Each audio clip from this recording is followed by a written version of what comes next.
This ground was ploughed a number of weeks ago. You can clearly see that there is a need to give it a tilling. If you go down deeper, it is coming up damp. This ground really isn't fit for drilling yet, but through the use of the tiller on the back of the tractor, it will help dry out all that. You know, the point remains the same when it comes to spring barley. Seedbed preparation, you really can't put a price on it. And you know, it goes back to the old saying, well sown is half grown, and never is a truer word coming up to the end of March when you're putting in spring barley. We're now in an adjoining field where the tractor is working, where he's cultivating. As you can see from the runs up and down the field, compound fertiliser has been applied to the ploughed ground and then been tilled in. The compound of choice is Grainmaster 10-8-21 plus sulphur plus manganese. This ground is receiving 4 bags. You might notice from the use of the compound with an 8p inclusion rate that this crop is low in phosphorus. That was the reason why we decided to apply the compound fertiliser ahead of sowing and to till it into the ground. That way the fertiliser, the nutrition, is right down next to the crop's roots where it's needed, which will help get the crop away quickly. Unfortunately, this farmer doesn't have access to a combine drill. Alternatively, the fertiliser could be applied with the seed through the use of a combine drill.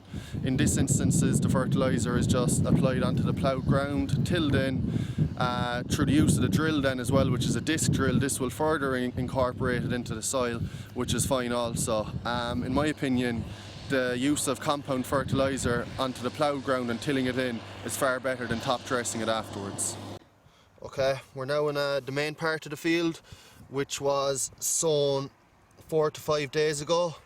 The headlands in this field have only been recently ploughed and only recently fertilised and also only recently tilled, and the headlands will be sown in another day or so. As you can see, the seed was only planted 3, 4, 5 days ago and it's already struck. This crop is spring barley, the variety is Planet. This crop was sown at 12 stone to the acre. This was mostly down to 1,000 grain weight and trying to achieve the maximum number of plants per square metre. As you can see, the way the soil falls apart in my hands, seedbed condition at the time of sowing last Saturday was fantastic. Just as a matter of interest, the date was the 18th of March when this was sown. At the moment, there's a lot of spring barley still to be sown in the country. This was perhaps one of the earliest sown crops. Even if you can see the headlands, this crop wasn't rushed. The headlands were not sown at the time. The farmer felt that conditions just were not right. The main part obviously was the conditions were good, as you can see, and the crop was sown.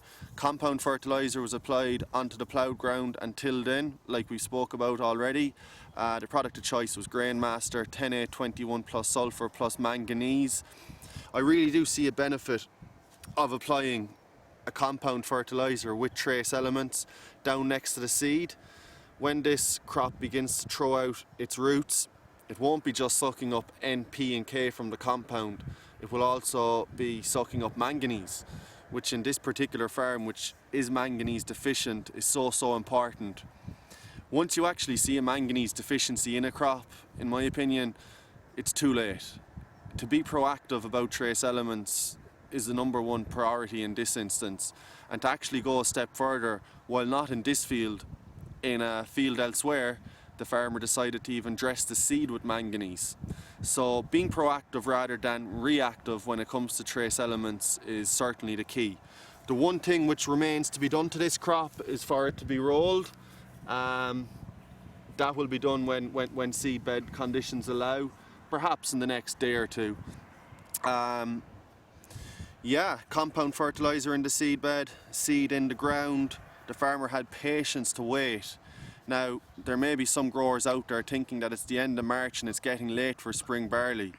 Believe me, waiting an extra week for seedbeds to come right is worth so much more than mucking in a crop of spring barley. And even if that means to wait to drill your headlands for 2 to 3 days in order for them to be right, that's worth so much more also.